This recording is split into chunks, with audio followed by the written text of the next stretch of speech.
The past 24 hours have been nothing if not a whirlwind. Tonight, a winner has yet to be declared in the presidential race. To help us break it all down, we want to welcome back our panel of experts, political consultant Matt Klink and Dakota communications consultant Kerman Maddox. Matt, I'm really curious what you think about, Casey's report and also, what we've been reporting all day about the legal battle that's ahead.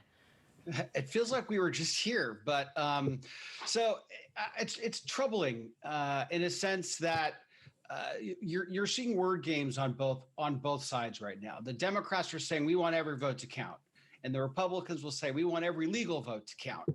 And if people are wondering, they're fighting over whose ballot should be allowed to be counted, and it's problematic because the Pennsylvania Supreme Court changed the rules that the legislature sent. It extended the timeline for absentee ballots, which they're technically not allowed to do.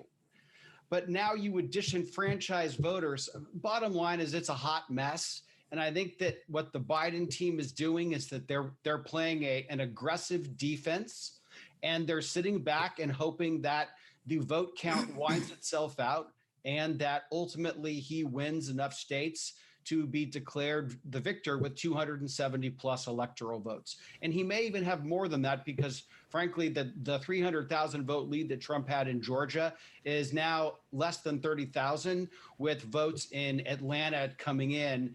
And I think that that's not going to bode well for the president in the long run in Georgia. Yeah, in layman's terms, a hot mess. You hit it on the head, Matt. Kerman, to you, we look back 20 years ago to the election meltdown in 2000. That involved one state, this one involving many. The complexities potentially labyrinthian. President Trump does have a path. It's very narrow and it's full of landmines. Well, yeah, let me just say the hot mess only exists on the Trump side because on the Biden side, they have many roadways to get to 270. So they're fairly confident. There's the Georgia option. There's the Pennsylvania option. They've already declared him the winner in Arizona. There's the Nevada option. So there's not a hot mess on the Biden side. And frankly, this is not that complicated. Voters vote, ballot counters count the ballot. Democracy works best when all the votes are counted and people decide. So the difference between now, Micah, and what happened in the year 2000 is, remember, nobody reached the magic number of 270 electoral votes. If you remember, Gore had 267, Bush had less than that. There were 25 electoral votes in the balance in Florida. The judges awarded that to Bush. That gave Bush 271 electoral votes. He became the president. By tomorrow, Joe Biden is already going to have 270 electoral votes, on his way to 290 when he wins Pennsylvania, and then possibly exceeding 300 when he wins Georgia. So I don't think any court is going to try and take away the presidency from a candidate who had a resounding victory and has over 300 electoral votes. I just don't see that happening. Well, what do you think, Matt, when it comes to that? The president has threatened and said, the Supreme Court is there to decide.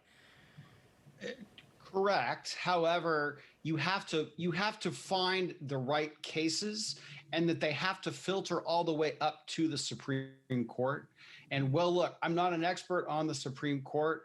Common sense would indicate that the Supreme Court wants to rule on Biden v. Trump as much as they wanted to rule on Gore v. Bush. They want nothing to do with this. They want the voters to decide, and they will get involved if they're forced to, but only reluctantly and in a very limited sense. If Trump thinks that he's going to bring cases from Michigan, Georgia, Wisconsin, and Pennsylvania to the Supreme Court, I would be highly surprised if that were to happen.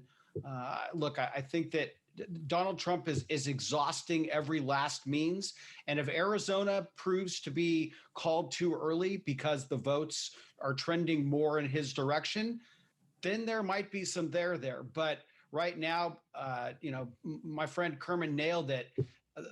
Biden has many opportunities to win, and Donald Trump has one, and it is a very, very narrow pathway. Yeah, and the resounding echo from legal experts, the Supreme Court would get involved only if there were votes of questionable validity, number one, and number two, if that amount of votes would ultimately make a difference. And in this case, it appears neither would come to fore, certainly not the latter, if, in fact, Biden, with his number of options, is able to see at least one of them through. Right. All right, Kerman Maddox and, of course, Matt Klink, we do appreciate your time. Welcome back again. It's nice to see you. All right. Thank you so much for joining us.